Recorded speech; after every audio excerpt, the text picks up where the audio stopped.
tener vigencia, porque parece que las decenas de años pasan, los siglos pasan, los milenios pasan, pero que las personas más o menos somos las mismas.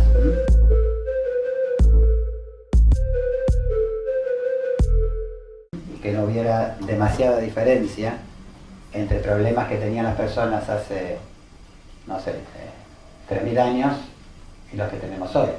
Por lo tanto, muchas veces los planteos y las soluciones propuestas en aquella época tienen también vigencia hoy si uno sabe adaptarlas o ver la esencia detrás de la formulación, es decir, cuál es el significado de la enseñanza antigua, más allá de la forma en que ese significado era expresado y que podría resultar anacrónico, anticuado, ¿no? o pasado de moda, ¿no? Es habitual, ¿no?, que las personas reneguemos de las soluciones del pasado, ¿no? Entonces los hijos dicen, no, papá, vos no sabes nada porque el mundo cambió, ¿no? Y los padres pensaban lo mismo de sus padres que pensaban lo mismo de sus padres. Pero tal vez en el mundo no haya cambiado tanto, ¿no? O haya cambiado pero solo en apariencia, y los problemas que nos aquejan en el fondo siguen siendo los mismos bajo diferentes formatos, ¿no?, con diferentes aspectos. Lo cual no es menor, porque las soluciones, si bien son las mismas, también tienen que darse adaptadas al formato que tiene en la época correspondiente, ¿no? Las soluciones a problemas de hace 1000 años, aunque el problema hoy sea el mismo, vamos a suponer la desigualdad, ¿no?, o los abusos de poder, qué sé yo, problemas sociales. Para tomar un tema no es lo mismo resolverlo hace 1000 años que resolverlo hoy, porque el mundo en ese sentido cambió, la organización política, la economía, todo eso fue cambiando. Entonces los problemas de las injusticias, para llamarlo de alguna forma, existen, eran los mismos que ahora, antes que ahora, pero las soluciones seguramente deben vehiculizarse de diferente manera. O no, no sé, vamos a ver. Bueno, el título que elegí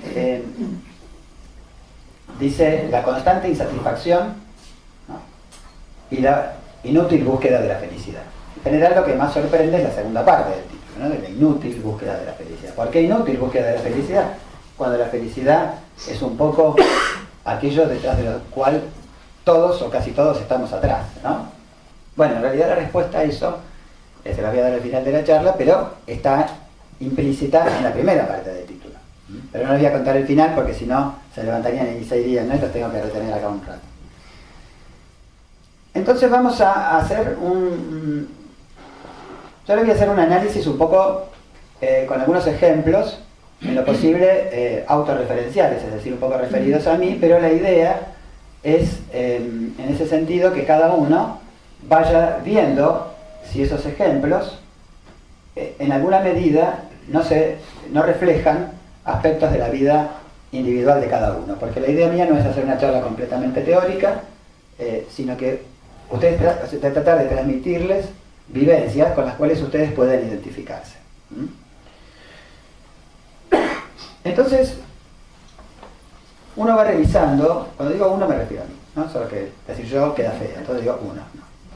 Entonces uno va revisando, te reís, uno va revisando la vida, ¿no? Entonces dice, bueno, en un momento uno deja de ser niño y empieza a pensar en las cosas que vienen, ¿no?, con el ingreso al mundo de los adultos, vienen las preocupaciones, ¿verdad? Porque uno de los chicos en general no tiene mayores preocupaciones, puede tener miedos, ¿no?, puede tener incertidumbres, pero en general cuando uno es niño tiene pocas preocupaciones, tiene por ahí temores, otros problemas psicológicos, pero no tanto preocupaciones por el futuro, ¿no? Eso de a poquito lo vamos aprendiendo en la medida que crecemos, a preocuparnos por el futuro, ¿no?, porque es lo que va a pasar en el futuro nuestro en general. Y entonces empezamos a elaborar planes para nuestra vida, ¿no? Entonces uno va creciendo, ¿no? Entonces, en la adolescencia es una etapa que yo no soy psicólogo, ¿no?, pero una etapa crítica porque la persona empieza a tener una visión más clara, o por lo menos lo que cree que es claro, del mundo de los adultos. Él ve que va terminando la escuela, ¿no?, y con eso un poco se cierra un ciclo en el cual se deja la infancia tardía, la adolescencia, y vienen los verdaderos desafíos que son más que ir pasando exámenes, ¿no? Y pasando de un año al otro, tener a los padres más o menos conformes con el desempeño de cada uno, ¿no? Que es la principal expectativa que uno tiene sobre sí mismo. Pero si ahora termino el colegio y se me abre toda una vida adulta por delante y toda una incertidumbre y una preocupación y un temor al fracaso. Por eso se dice que el cambio, ¿no? Cuando se termina el colegio, para muchos de los estudiantes, de los chicos, es uno de los momentos de mayor estrés de la vida, porque es como que sienten que las decisiones que cada uno de nosotros tiene que tomar en ese momento van a condicionar el resto de, vamos, pongámosle, los 60 años, ¿no? Que de vida que le pueda quedar, ¿no? O más, o 70, ¿no? Pero vamos a suponer que una persona de 80, 90 años. Bueno. Entonces eso genera una gran tensión, ¿no?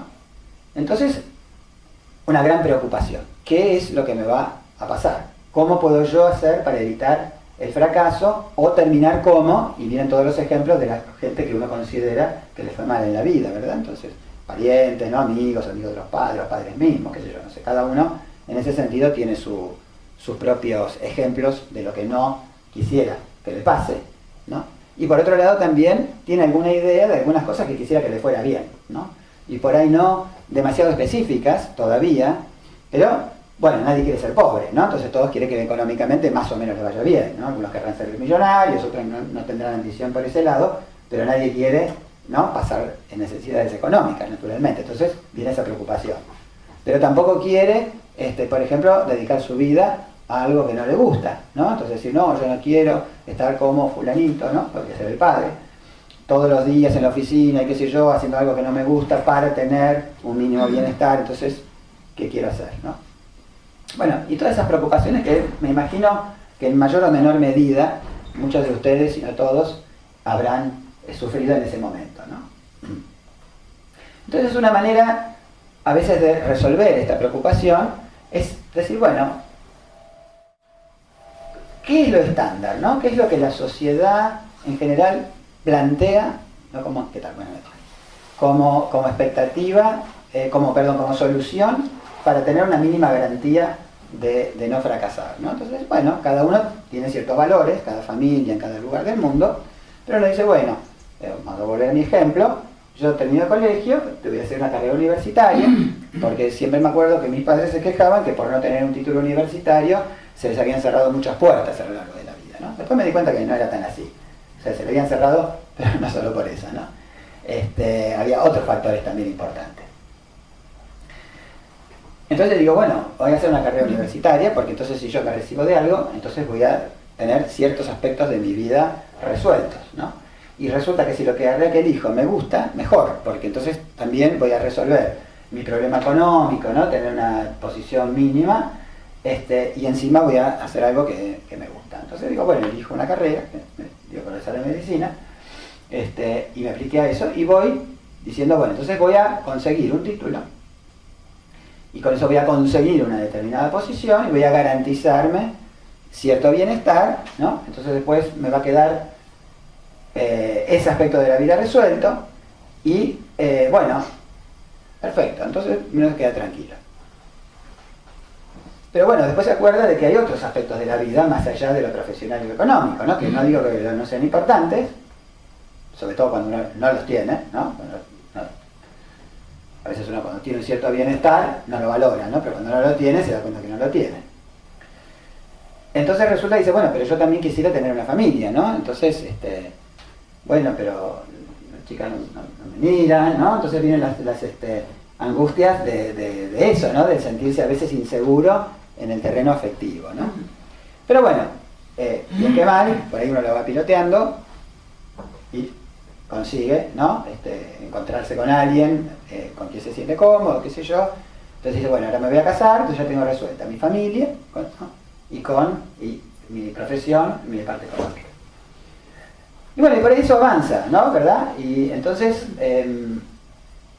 y la cosa va, y uno se recibe, ¿no? Y consigue un trabajo, y se casa, ¿no? Y tiene hijos. Entonces cuando llega a esa meta, ¿no? Dice, bueno, logré no fracasar, estoy contento y voy a disfrutar de lo que tengo. ¿Ocurre eso? En general no. Entonces uno dice, bueno, yo me recibí de médico, pero ahora No, dice, yo quiero ser especialista, por ejemplo, neurólogo, ¿no? No soy neurólogo, pero dice, quiero ser neurólogo. Entonces se pone uno a estudiar más, ¿por qué? Porque bueno, no quiero dedicarse a esto, porque la verdad que la neurología me apasiona, por otro lado, tener una especialidad me ubica mejor en el mundo médico académico, voy a tener más prestigio, voy a poder cobrar más la consulta, voy a tener una cosa en mejor posición. Y por otro lado, con ese sueldo voy a poder cambiar el auto, porque el auto que tengo en realidad está bien como auto, pero qué sé yo. Ahora voy a tener otro hijo, entonces en realidad yo quiero comprarme un auto un poco más grande, ¿no? Entonces, con esto lo voy a resolver. Y por otro lado, también necesito cambiar la heladera, ¿no? Y porque esta heladera ya hay un poquito de ruido, ¿no? Y las cosas normales, ¿no? Que hay algo de malo en esto que digo, no. Pero eso, bueno, me genera un nuevo desafío, una nueva incertidumbre, más horas de trabajo y más preocupaciones. Porque, ¿qué pasa? Una vez que cambié el auto, lo primero que nos ocurre, cuando ese auto lo compramos con esfuerzo, que tenemos miedo, decir, uy, y a ver si lo choco, ¿no? Entonces digo, no, pero claro, entonces mejor, por las dudas, te dice tu esposa o esposo, ¿por qué no sacamos seguro contra todo riesgo, ¿no? Porque entonces si lo tenemos asegurado mejor, entonces, bueno, pero fíjate que con la plata, todavía no me recibí neurólogo, con lo que ganamos entre vos y yo, no nos alcanza, bueno, pero si podría hacer una guardia, ¿no? Entonces, bueno, entonces sobrecarga de trabajo porque quiere tener asegurado el auto, que tiene miedo de que se raye o le pase algo, pues se lo acaba de comprar. Por otro lado, permanentemente, estamos con temor a perder aquellas cosas que hemos conseguido, porque todas estas cosas que hemos conseguido son cosas que así como las conseguimos las podemos perder, todas. Bueno, dirán, no, todas no, vamos a ver si todas no. El auto lo podemos perder, obviamente, el trabajo lo podemos perder. Todos estos logros que son en gran parte concretamente materiales y físicos, a los cuales hemos puesto tanto esfuerzo, podemos claramente perderlos, sí podemos perderlos, ¿no? Y eso nos llena de temor, porque decimos, bueno, y ahora me compré una casa más nueva y podré pagar los impuestos, no podré pagar los impuestos, a ver si todavía por cometer algún error en la vida tengo un juicio y tengo que vender mi casa, ¿no? O, en fin, cosas que en general tienden a preocuparnos, ¿no? Muchas veces son intrínsecas, ¿no? Es el propio temor que uno tiene y que lo acompaña a lo largo de la vida, y muchas veces están desencadenadas por fenómenos externos, ¿no? Que están más allá de nuestro control. Por ejemplo, situaciones económicas como la que estamos viviendo ahora, u otras peores que hemos vivido en el pasado, que todos deben recordar, nos acentúan tremendamente los temores a perder logros que hemos conseguido a través de mucho esfuerzo a lo largo de la vida. También uno puede perder elementos no físicos, no afectivos, que en definitiva no dejan de ser de alguna manera posesiones. Porque esas acumulaciones, para llamarlo de alguna manera un poco dura, de afectos, no dejan de ser a veces vistos por nosotros mismos también como objetos. Entonces uno dice, yo formé una familia, eso no lo voy a perder, ¿no? Vas a acordar, no sé si vieron la película del Padrino, en 3 partes, ¿no? Sí. En un momento, ¿no? La madre, la viejita, digamos que la madre italiana, le dice al hijo, ¿no? Nunca podrás perder a tu familia. Y en realidad la pierde, ¿no? La pierde su familia, el protagonista, ¿no? No voy a hablar mucho de la película porque por ahí muchos no la han visto, no la recuerdan. Pero una familia la puede perder físicamente, un accidente puede pasar, pero también puede perderla afectivamente, ¿no? ¿Cuántas anécdotas conocen ustedes de padres que no se hablan con sus hijos, ¿no? Tal vez muchos de ustedes lo sufran con sus hijos o con sus padres. ¿Cuántos hermanos se han peleado por una sucesión, por ejemplo, se ve, o por otras cosas, ¿no? Diferencias que han tenido de la infancia y que se pierden, ¿no? Y que se reencuentran ya que grandes, otras veces no, ¿no? ¿Cuántas personas se divorcian, ¿no? Después de 20 años de casados en términos espantosos, ¿no? Con juicios y qué sé yo, y acusaciones de todo tipo, ¿no? O sea que esos afectos también se pierden y muchas veces las personas sufrimos por el temor de perder aquellos afectos que hoy tenemos y que, vistos en principio, son sólidos, ¿no? Entonces somos celosos, ¿no? Y no queremos que fulano baile con mengano porque a ver si todavía, ¿no? Me lo llevan, o si, o no, o que lo miró, que no lo miró. ¿Por qué? Porque somos inseguros y tenemos temor a perder eso que tanto valoramos, ¿no? Que por otro lado tiene su aspecto bueno, ¿no? Uno Tiene temor a perder aquellas cosas que valora. ¿Pero por qué tiene temor a perderlas? Porque en definitiva son cosas que nosotros vemos como tales, como cosas. Cosas. Vamos a poner la palabra cosa. Cosa es una palabra coloquial, ¿no? En un lenguaje un poco más refinado uno diría objetos, ¿no? Son objetos. ¿Y qué es un objeto? Un objeto, a diferencia de un sujeto, ¿no? Es algo pasivo y que existe en función de otra cosa. Entonces, a un objeto uno le da el valor que tiene para uno. Entonces uno, por ejemplo, ve esto y esta botella, ¿qué es? Es con agua, con su contenido, ¿no? Es algo que me va a servir a mí para saciar mi sed. Si esa no fuera su función, para mí no tendría ningún valor. Entonces uno usa las cosas para obtener un beneficio uno. No sé si son claros, ¿no? Entonces uno no se preocupa por las cosas en sí, porque son cosas. Entonces tienen valor en función del beneficio que nos puede dar a nosotros. Entonces uno mira en general a todo el entorno como un objeto de la propia satisfacción. Por ejemplo, algo muy concreto de la actualidad, cómo miramos la naturaleza. Uno mira un bosque, puede ver varias cosas ahí. Cosas. Por ejemplo, uno ve una posibilidad de hacer una gran industria maderera y fabricar papel. Entonces, como ese es el único valor, no tiene ningún problema en cortarlo. Puede ver ese bosque como un lugar ideal para hacer una plantación de soja, por ejemplo, o de cualquier otro cereal. Entonces va al Amazonas y corta miles de hectáreas para plantar. ¿Por qué? Porque eso es lo único que ve ahí, es un espacio económico. Entonces esa empresa o esa persona o grupo de personas se sirven de la naturaleza para su propio beneficio, porque ese bosque o esa selva en sí no tiene ningún valor. ¿Por qué? Porque es un objeto. Y así muchas veces también vemos a las personas.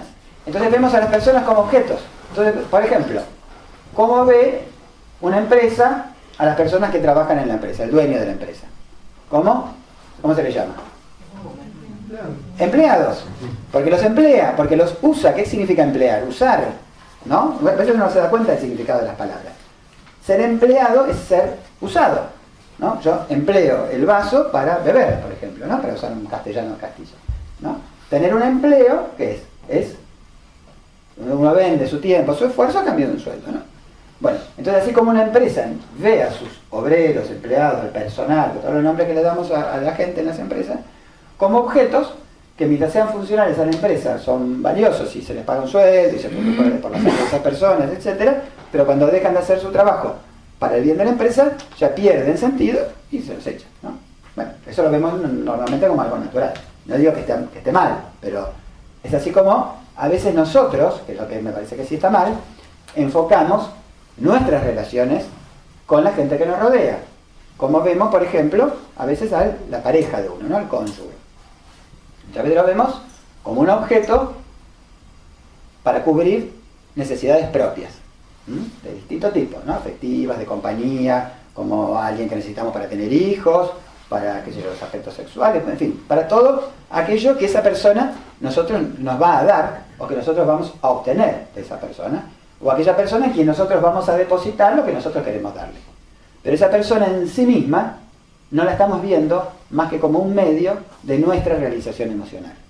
Y si esa persona no cumple con lo que nosotros necesitamos, ya deja de tener valor, y yo creo que es por eso, que acá digo la palabra creo, porque tengo alguna duda, pero que muchos de los matrimonios que terminan en guerras cruciales es porque ha dejado de serle funcional el uno al otro. Entonces empiezan a verse muchas veces como objetos, del cual van a obtener lo mejor posible.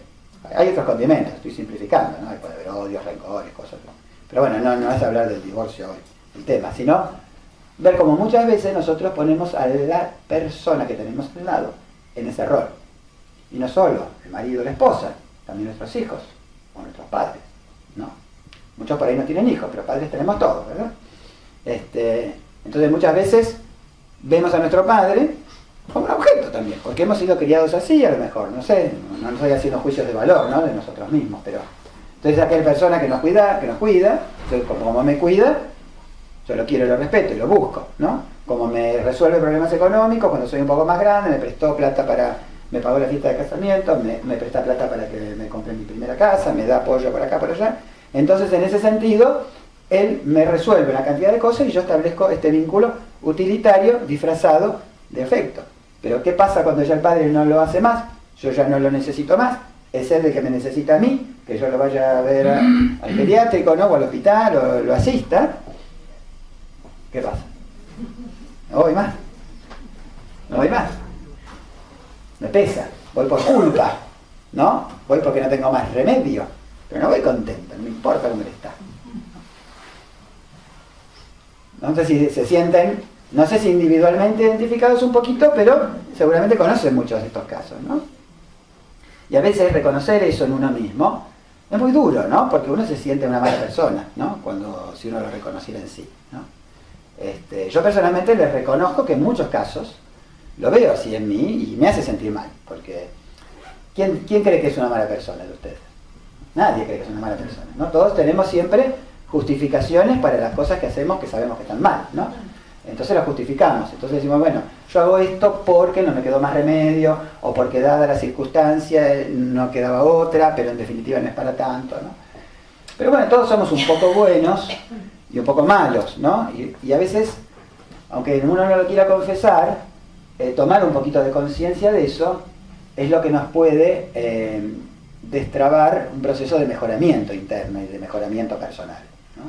Cuando uno se reconoce que es bastante más egoísta de lo que quisiera ser, ¿no?, que dedica demasiado tiempo del día en la acumulación de cosas que no nos traen demasiada satisfacción, ahora vamos a volver sobre este tema, y que usamos demasiado las cosas, y que muchas veces ponemos demasiado a los demás en lugar de cosas, y que deberíamos hacerlo un poquito menos. Porque cuando uno reconoce un poco esto, es cuando abre la puerta a cambiar. Porque si uno dice, yo lo que hago es lo mejor que puedo hacer, y a que no le gusta, como una vez me decía alguien, aceptarme como soy, bueno, que se busque otra compañía, nunca va verdaderamente a hacer un cambio, ¿no?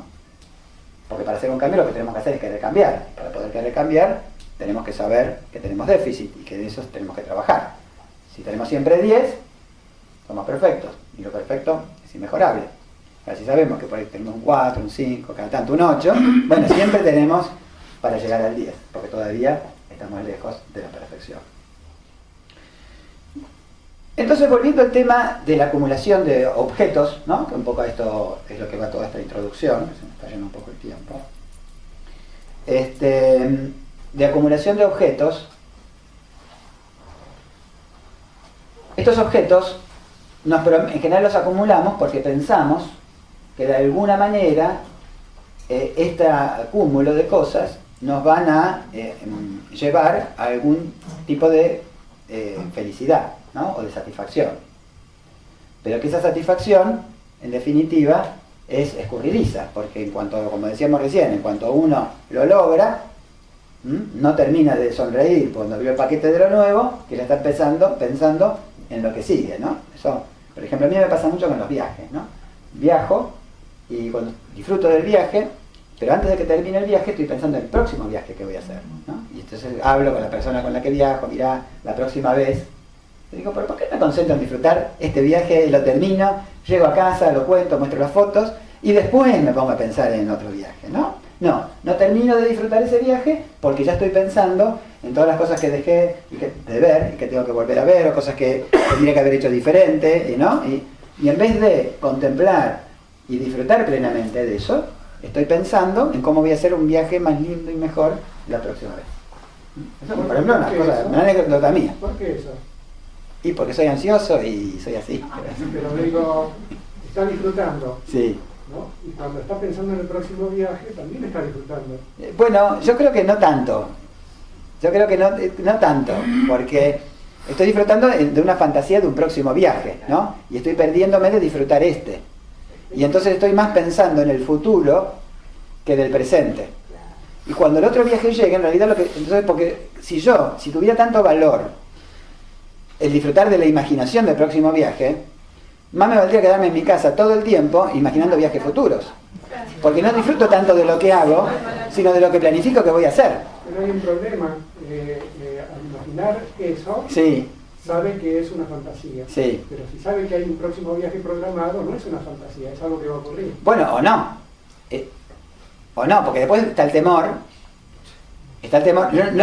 O sea, lo que usted dice es así. O sea, uno cuando fantasea disfruta de esa fantasía. El problema es que eso le impide a veces disfrutar del presente, pero sobre todo, cuando uno planifica demasiado, el estrés que le genera la posibilidad de no alcanzar esa fantasía. Hay un cuento, que ahora me hizo acordar recién con lo que usted decía, ¿no? De una persona que había descubierto, después hizo una película, pero le voy a contar el cuento original, que había encontrado un aparato, que era como una cajita de fósforo que tenía un hilo para afuera, ¿no? Estaba enrollado adentro. Y ese hilo tenía como nuditos. Y cada nudito era un hito de la vida, un evento importante de la vida de la persona. Entonces decía, por ejemplo, entraba al colegio secundario y lo que quiero es terminarlo. Pero como eso me genera mucho estrés, los exámenes y la incertidumbre, entonces puedo tirar del hilo hasta el nudo de terminar el colegio. Y instantáneamente se acelera la vida hasta ese momento. Entonces tiró. Y llegó y se recibió. Estaba contento porque estaba con el título de golpe, ¿no? Los padres contentos.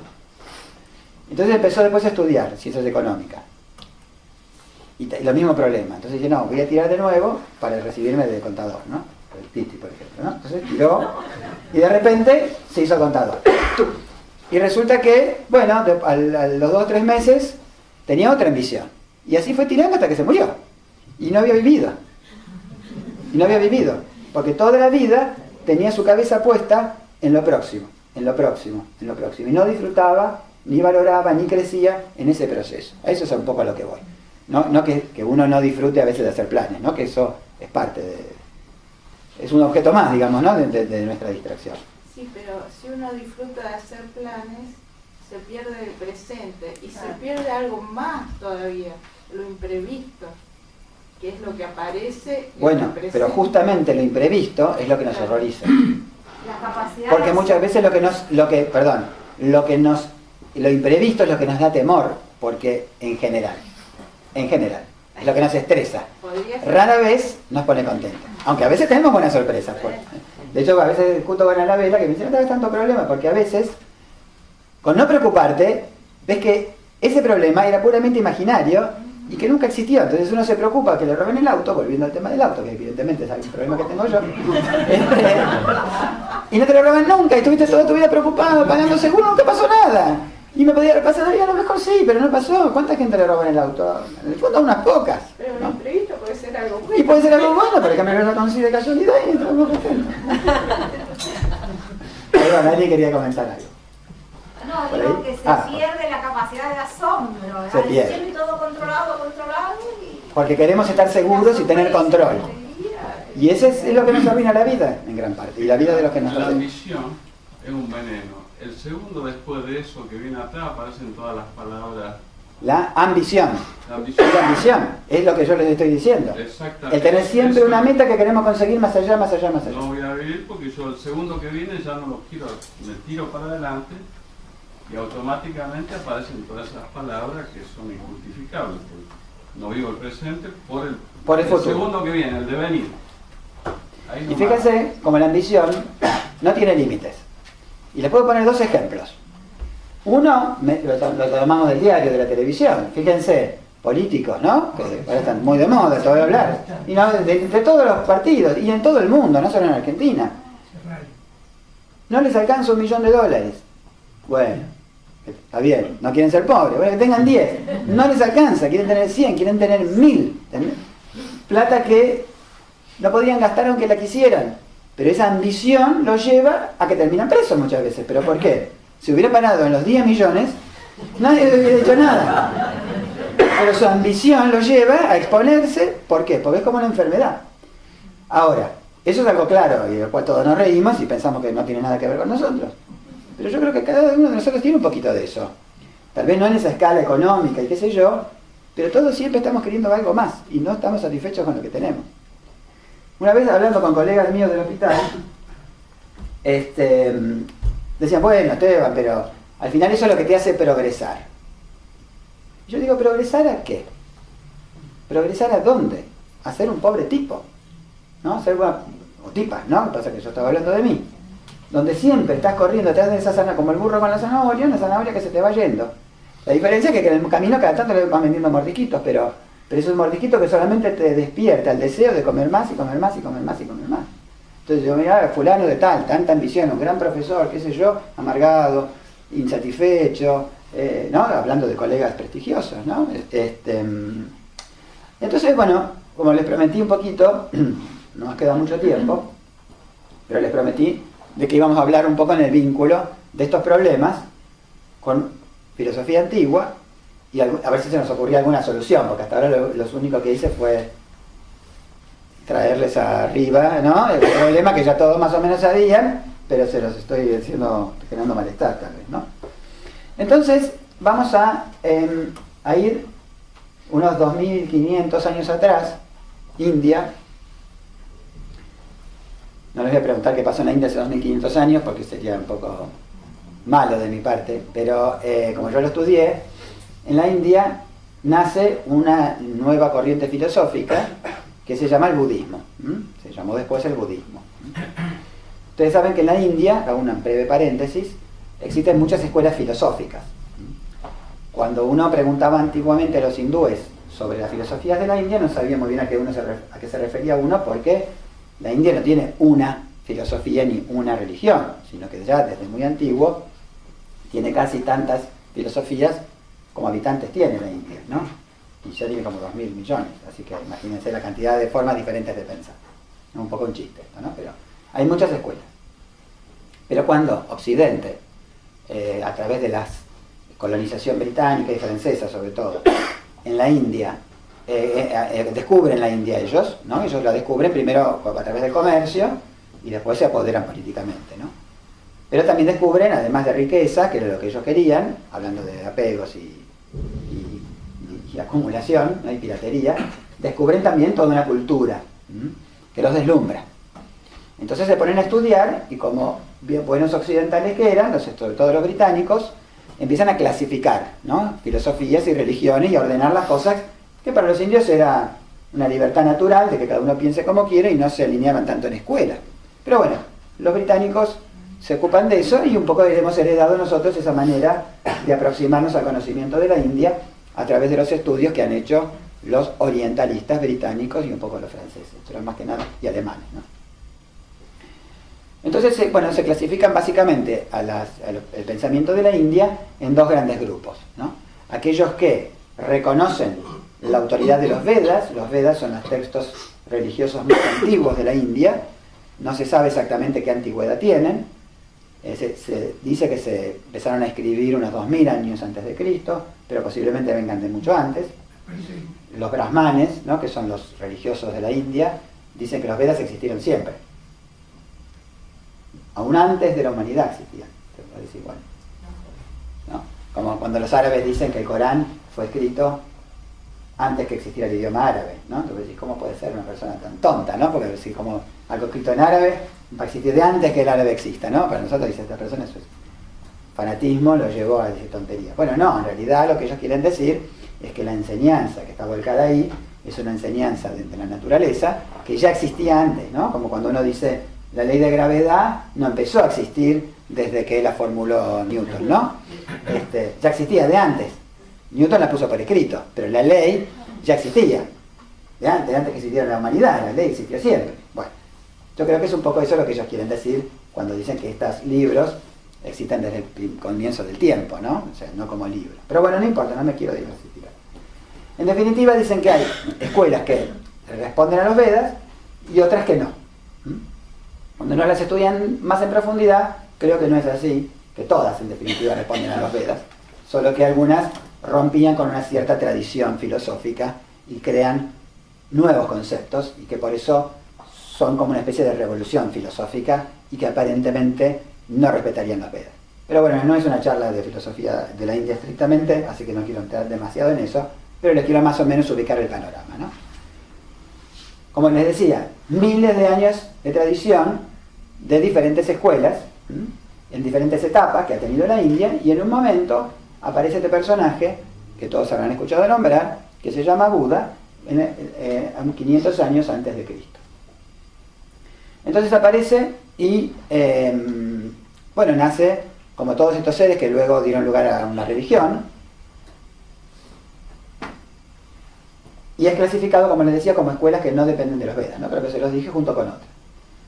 Cuando esta persona nace, hay una anécdota muy interesante que dice que él era hijo de un rey, de un pequeño estado del norte de la India. Entonces cuando nace, los sabios de la corte lo examinan y reconocen en él algunos signos especiales en ese bebé. Entonces le dicen al padre: este niño va a ser un gran rey, un gran conquistador, un gobernante justo para su pueblo, cosa parece contradictoria, ¿no? Ser conquistador, bueno. O va a ser Buda, el salvador de la humanidad, el que va a regenerar a la humanidad espiritualmente. ¿Qué creen ustedes que eligió el rey? El gran conquistador. Entonces dijo, bueno, ¿qué tengo que hacer yo para que su destino vaya en este sentido? Entonces le construyó un palacio. Hay mucho de mitológico en todo esto, ¿no? Yo creo que no es tan histórico, pero bueno, le construyó un palacio y lo rodea de bienestar y de placeres de todo tipo. Entonces toda la gente que lo rodeaba era gente joven, hermosa, nadie se enfermaba, tenía comida, espectáculos, distracciones, todo lo que una persona pudiera en principio querer. Entonces así fue creciendo, rodeado, como metido en una burbuja, ¿verdad? Porque estaba... Pero como era inteligente, en un momento él sospecha de que hay un mundo fuera de las paredes del palacio, entonces le pide permiso al padre para salir a conocer ese mundo. Entonces, claro, ahí viene la preocupación del padre, porque dice, a ver si todavía, que ya cumplió, no me acuerdo si tenía 20 años, sale y descubre que el mundo es diferente y cambia su destino, porque ya lo tenía bastante apuntado para el lado de ser un rey, ¿no? De hecho lo había entrenado en todas las cosas importantes, en el uso del arco y flecha, bueno, todas esas cosas de la época, ¿no? Que hacían a un noble. Porque era de la casta de los nobles, no de los sacerdotes. Entonces dice, bueno, voy a salir por una puerta. El palacio tenía 4 puertas. Sale por una de las puertas. Entonces el rey lo hace que cuando él sale, todas las calles estaban cubiertas de flores, con gente joven, que lo aplaudía, ¿no? Y le decía cosas positivas, para que se lleve una impresión como que fuera, y dentro del palacio era lo mismo. Y tenía que hacer un determinado recorrido. Entonces, efectivamente, sale, lo llevan en su litera, y ve todo un espectáculo. Y dice, claro, la verdad que está bien que viva como vivo, porque el mundo es así. Pero, entre la multitud, observa una persona que está al costado de la calle, sentado, encorvado, pálido, y que otra persona le está dando de comer, bueno, ayudándolo. Y pregunta, dice, ¿qué es eso que está ahí? ¿Quién es ese hombre, si es que es un hombre? Entonces el amigo que tenía al lado, que sabía de la realidad del mundo, dice, príncipe, ese es una persona enferma. Todos podemos enfermarnos algún día si vivimos lo suficiente. Entonces cuando vuelve al palacio, se queda compungido porque es la primera vez que toma contacto con el sufrimiento. Y ve que no todo es placer como para él, sino que hay gente que sufre. Entonces pasa un tiempo y le pide al padre de volver a salir porque se había quedado con estas ganas de conocer un poco mejor esa realidad. Entonces sale por otra de las puertas, se repite el espectáculo y busca entre la multitud a ver si ve a algún otro enfermo. Y no ve ningún enfermo, pero ve en segunda fila una persona que caminaba con dificultad con un bastón encorvado sobre sí mismo, con el rostro lleno de arrugas, y nunca había visto una persona así. Y pregunta lo mismo, ¿no? ¿Qué es eso si es un ser humano, ¿no? Y le dice, sí, efectivamente, es un ser humano, es un hombre viejo, le dice. Todos llegaremos a ser ese hombre si vivimos lo suficiente. Entonces, ya, dice, no, acá hay algo que me están ocultando. Entonces pide salir por tercera vez. Bueno, vamos a acelerar un poco el relato, porque es largo. Sale por tercera vez Y nos da la mala suerte que se cruza con una procesión fúnebre, ¿no? Y ve que lo llevan al muerto, entonces le pregunta lo mismo y le dice, ese es un muerto, todos moriremos algún día, y eso ya fue la catástrofe total, ¿no? Porque ya quedó en angustia el pobre Buda y dijo, no, evidentemente esto así no funciona, ¿no? Y la cuarta vez que sale, por la última puerta del palacio, no ve ninguno de estos personajes. Porque el padre ya le había hecho limpiar, despejar todo el panorama. Pero ve una persona sentada en la calle, cruzada las piernas, con el rostro sereno, una sonrisa suave en el rostro, que inspiraba paz y tranquilidad, y pregunta lo mismo, porque tampoco nunca había visto, siempre estaba rodeado de gente contenta, que cantaba y bailaba y qué sé yo, pero nunca una cosa así. Era otro tipo de felicidad. Y justamente le dice, ese hombre ha alcanzado la paz a través de la introspección y la meditación, ese hombre ha adquirido un importante desarrollo espiritual, ese hombre es un sabio. Entonces, a partir de eso, cuando vuelve al palacio,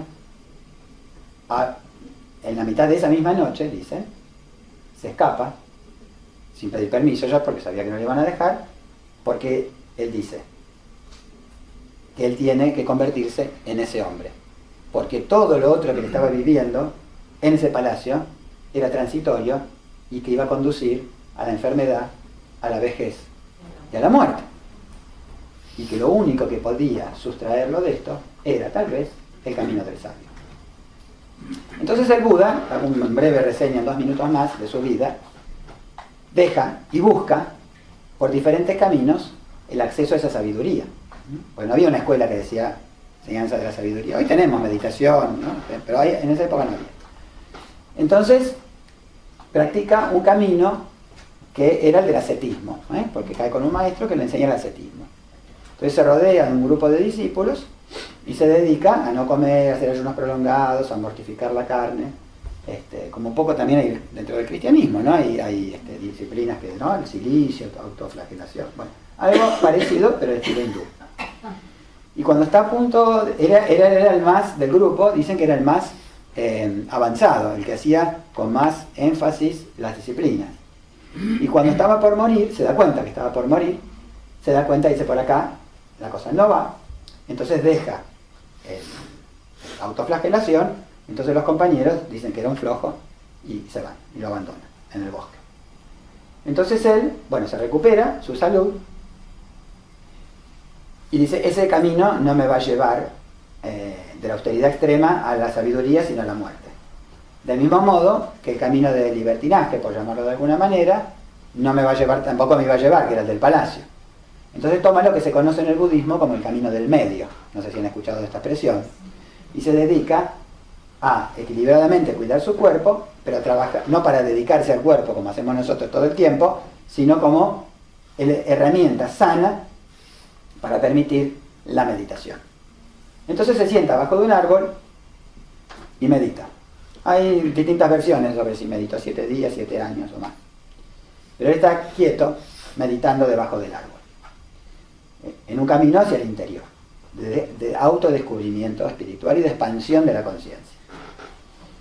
Durante ese proceso él se va enfrentando con diferentes monstruos o demonios que en definitiva no son más que aspectos emocionales y mentales de su propia naturaleza, que se van revelando y que se van dando cuenta de que si él crece espiritualmente van a ser dominados en vez de ser ellos quienes dominen a las personas, ¿no? Nosotros en general, a nosotros nos dominan nuestras pasiones, ¿no? Nosotros queremos el auto y trabajamos y ponemos nuestra inteligencia a lo largo de conseguir el auto, pero ¿para qué lo queremos? Nos lo preguntamos, ¿no? En general nuestra vida suele correr atrás de objetivos que son emocionales, un poco caprichosos. Yo quiero esto y toda mi inteligencia va para acá. Cuanto más capaz soy, más chance tengo seguramente de conseguirlo, ¿no? Pero lo que iba... Bueno, entonces, en la mitología budista hay un dios que se llama Mara, ¿no? Como el diablo, sería el diablo, que le va mandando tentaciones, que en definitiva no es más que una alegoría que habla de cómo van despertando los enemigos internos, ¿no? Que tratan de resistirse a ser dominados. Y él los va venciendo, uno a uno. O sea, ninguno de todas estas tentaciones le manda manjares, ¿no? Dicen, le mandan, bueno, todas las cosas que a él le gustaban, le tiran flechas, pero él se mantiene impertérrito en su estado perfecto de concentración y meditación. Finalmente logra la autorrealización y se convierte en el Buda. Entonces cuando él vuelve, una vez que está en un estado espiritual, va caminando, vuelve a donde había dejado a sus antiguos compañeros de ascetismo, que cuando lo encuentran, lo ven cambiado y le preguntan cómo logró esta transfiguración mística. Y entonces él ahí les da el primer sermón, que a eso va un poco esta charla, que se resume en unos pocos puntos. Y a través de ese primer sermón que les da, ellos alcanzan la iluminación porque eran seres también espiritualmente avanzados, no como nosotros que lo leemos todo el tiempo y no nos iluminamos demasiado, ¿no? Que seguimos en la misma cosa. Entonces fíjense qué actualidad que tiene este sermón, parece que lo hubieran dicho ayer. Lo primero que dice es que el mundo es dolor, ¿no? Sufrimiento. ¿Y por qué es sufrimiento? Y justamente dice, porque la ambición domina al ser humano. La ambición generada por el deseo. Porque este deseo de tener cosas es aquello que no se sacia por más cosas que vayamos consiguiendo. Y esto pone, y bueno, es largo, ¿no? Porque es muy poético, los que les gusta leer el budismo sabrán que es en verso y es poético y por ahí para dar una idea son varias hojas, ¿no? Pero la idea es que, como dice, esto pone al hijo contra el padre, al hermano contra el hermano, a la esposa contra el esposo, ¿no? Y hace que las personas, cegadas por el deseo, no frenen nunca en su ambición y siempre vayan por más. Y que mientras las personas estemos dominadas por el deseo y pongamos, ahora esto lo agrego yo entre corchetes, a todo lo que nos circunda en el papel de objetos de satisfacción de nuestros deseos, dice el sufrimiento nunca terminará. Porque toda consecución, todo logro, es fugaz, es efímero, va a desaparecer, tarde o temprano. Y mientras que lo conservemos, va a estar siempre la preocupación de perderlo. Porque es una preocupación fundada. Porque tarde o temprano eso va a pasar. ¿De quién aprendíamos hoy? El ejemplo de una persona que tenía miedo de qué. ¿Me dijiste vos, Alba? De todo, de perder los familiares claro, cercanos. Y ella pegada a todos los familiares. Pero lo va a perder. Es obvio que lo va a perder. Todos vamos a perder todo lo que tenemos. Todos vamos a morir. Y todo lo que hemos trabajado lo vamos a perder. El auto, la casa, ¿no? Los afectos, todos lo vamos a perder. Entonces, esa angustia, como esta persona que no puede controlar eso, y sufre por eso, ¿no? Y a veces nosotros sufrimos por eso, porque estamos todo el tiempo pendientes de estas cosas. Entonces lo que en definitiva, él a través de sus 4 partes, dice, bueno, entonces acá viene un razonamiento obvio. Si el deseo es la causa del sufrimiento y del malestar, ¿qué es lo que tengo yo? ¿Qué es lo que tengo que hacer para no sufrir más? Bueno, es muy fácil. No querer más cosas. Si yo no quiero nada, no sufro, ¿no? Entonces, no tengo que tener deseos. Si yo logro suprimir el deseo, suprimo automáticamente el sufrimiento. Como el que no tiene expectativas, ¿no? Todo lo que viene le parece bien, porque si uno tiene una gran expectativa, después se ve decepcionado, ¿no? Por eso, por ejemplo, yo hace unos años dejé de jugar a la lotería, porque me venía decepcionado todo el tiempo, porque yo compraba un billete y creía que me iba a ganar el premio. Claro, y la expectativa era esa, ¿no? Entonces después me di cuenta de que no, que alguna trampa ahí había, ¿no? Yo fui creciendo y dije, no, esto me parece que no va, porque, ¿no? Pero la expectativa estaba y el sufrimiento estaba, ¿verdad? Bueno, chiste aparte, un poco cierto es, porque... No te creemos. No te creemos. No, sí. ¿Vos sí? Y cuando era chico sí, me jugaba esas cosas. Compraba rifas, qué sé yo, porque tenía idea me acuerdo ahora de mis hijos, ¿no? Cuando eran chiquitos veían la televisión. Y decía que si compraban tal producto y mandaban un cupón, no sé qué, iba a haber fabulosos premios, ¿no? Y se quedaban así y querían que comprara ese yogur porque parecía que venía con el yogur. Y le digo, no, mirá, le decía a mi hijo Juan, ¿no?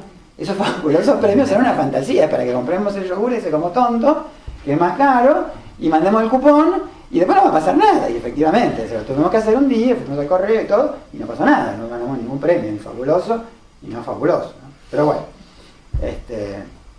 ¿a dónde iba? Bueno, entonces había que suprimir el deseo. Bueno, gracias, ¿no? Me podrían decir, como si fuera tan fácil, ¿no? Como si fuera tan fácil.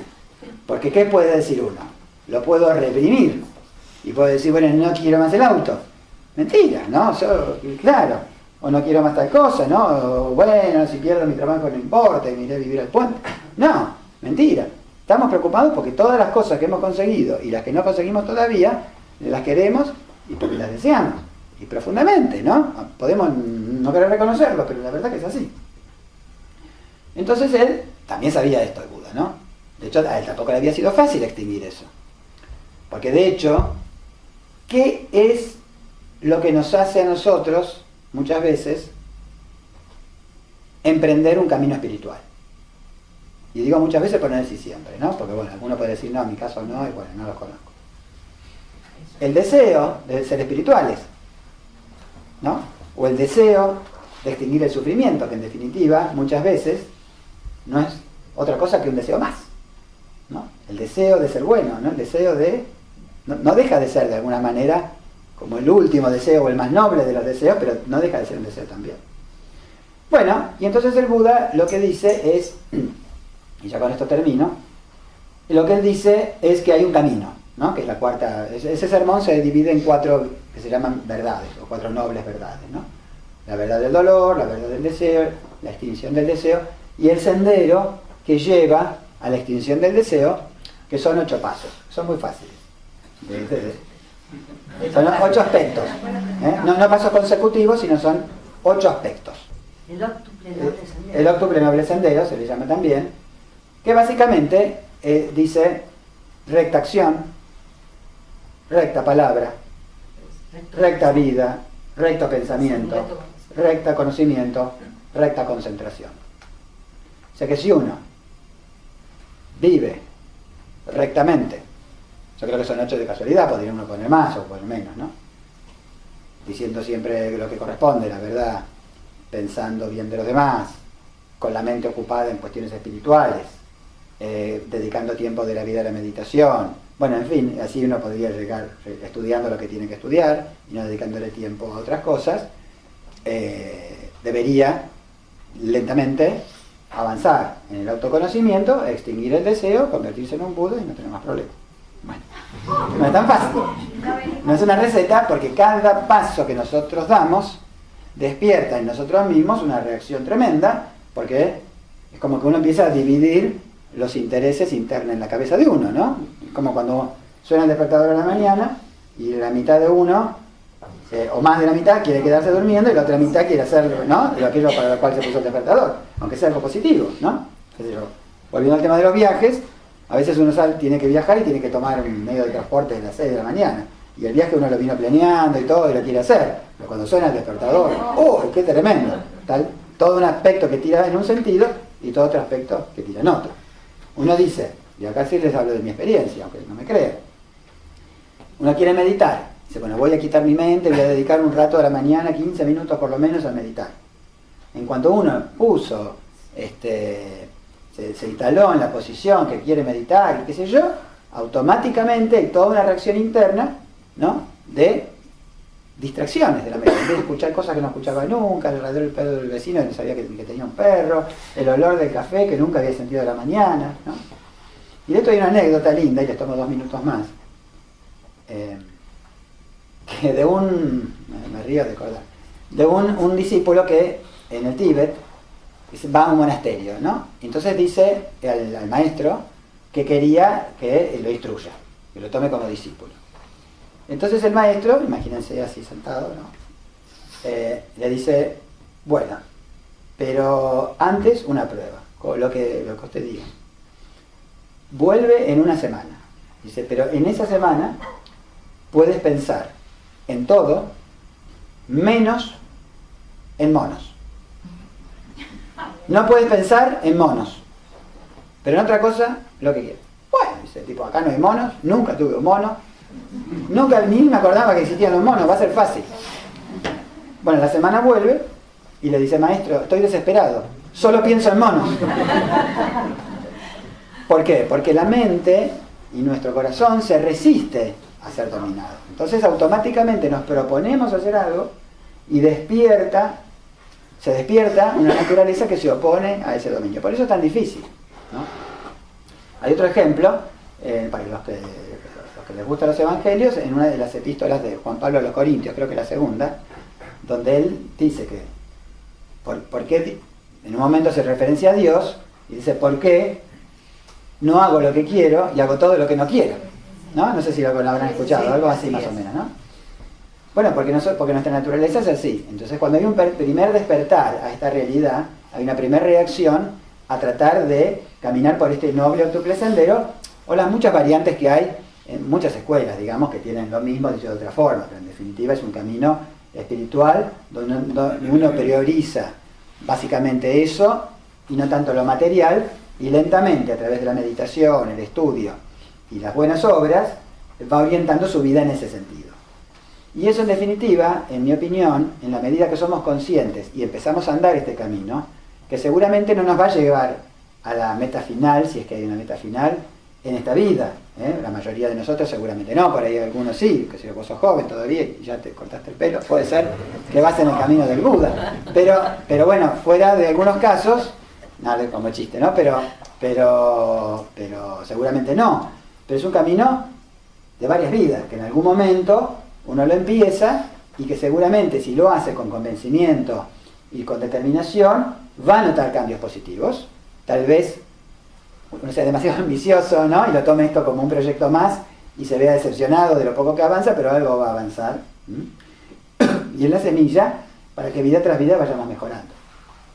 Y en definitiva, para cerrar, volviendo al principio de la charla, los problemas de la humanidad, de toda la historia conocida de la humanidad, no dejan de estar motivados por esto, y no dejan de ser, en definitiva, los mismos.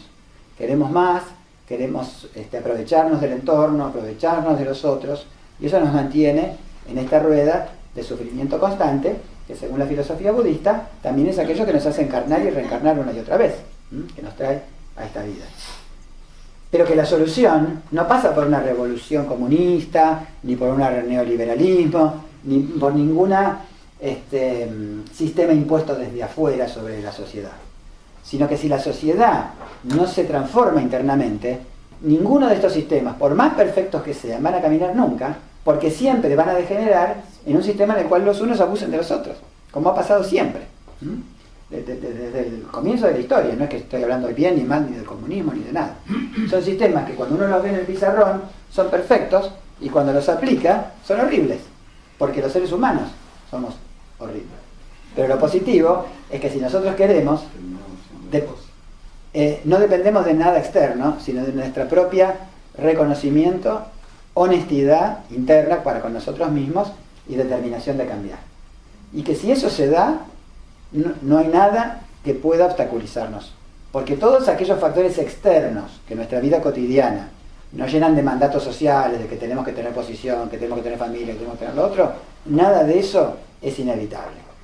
Si nosotros una vez que tomamos conciencia de esto, podemos levantar, no digo barreras absolutas como para que eso no nos afecte, pero podemos levantar defensas lo suficientemente fuertes como para poder avanzar en este sendero interior, y la única limitación somos nosotros mismos. Así que bueno, los dejo con esta inquietud, les agradezco que hayan venido. Pareciera que el reto sería, pensando en los chicos suyos, descubrir si las enseñanzas y los maestros no son yogures. Sí. Siguiendo el pensamiento, ¿no? Un poco el chiste suyo, ¿no? No deberíamos convertirlo en yogur. ¿Son las enseñanzas de los maestros propaganda o son reales? Eso es una pregunta directa para él, para ese hombre que está ahí. Ah, bueno, usted me imaginará lo que le voy a contestar, de que sí. Los maestros dependen, ¿no? Porque los maestros son en definitiva seres, ¿no? Limitados. La enseñanza y el camino es, a mi criterio, indudablemente real, porque justamente es el camino que no nos promete una acumulación, sino al revés. Es liberarnos de las cadenas que las acumulaciones nos están poniendo, ¿no? Sí. Mira, y con esto, bueno, la idea no es polemizar, obviamente, ni siquiera tenemos que estar de acuerdo, ¿no? Hay algo que está comprobado, y creo que en buena medida muchos de ustedes estarán de acuerdo, es que por acá la cosa no va. Es decir, que el acumular, el cambiar el teléfono, ahora lo veo y me acuerdo que otra de mis papeles, ¿no? Pero no me va a dar felicidad. Esto. Por lo menos yo íntimamente lo tengo comprobado para mí, que mi felicidad no pasa por acumular cosas, por cambiar el auto, ni... Lo otro no me soy un Buda todavía, pero le pongo fichas a aquello. Pero hay todos acá están pensando lo mismo. No sé, sí, suponemos que sí. Personas comunes, en algún momento entramos en contacto con las enseñanzas o los supuestos maestros, los maestros, vamos a decir maestros, y es una cosa que amenaza nuestro yo, lo que somos. ¿Por qué seguimos avanzando? No lo tenemos comprobado, seguimos avanzando. Es el yo el que está avanzando. ¿Por qué el yo quiere eliminarse, cesar, terminar, morir? En algunos maestros más dramáticos, usted tiene que morir. ¿Qué libro se vendería que diga eso matar? Entonces, ¿cómo hace uno? Está en un dilema, todo lo que estamos acá debe... Y bueno, puede ser que alguno no, es que es ese tema, es el despertador que suena y una mitad nuestra quiere quedarse en la cama y la otra mitad quiere levantarse. Claro. Todos tenemos el corazón un poco dividido. Y ahí el problema, porque si ese yo personal quisiera morir, digamos, y transformarse en el yo espiritual, no habría problema. El problema es que es eso, porque iríamos todos en ese sentido con facilidad. El tema es que hay una parte nuestra que se defiende y una parte que quiere cambiar, porque esa parte despertó a ese cambio.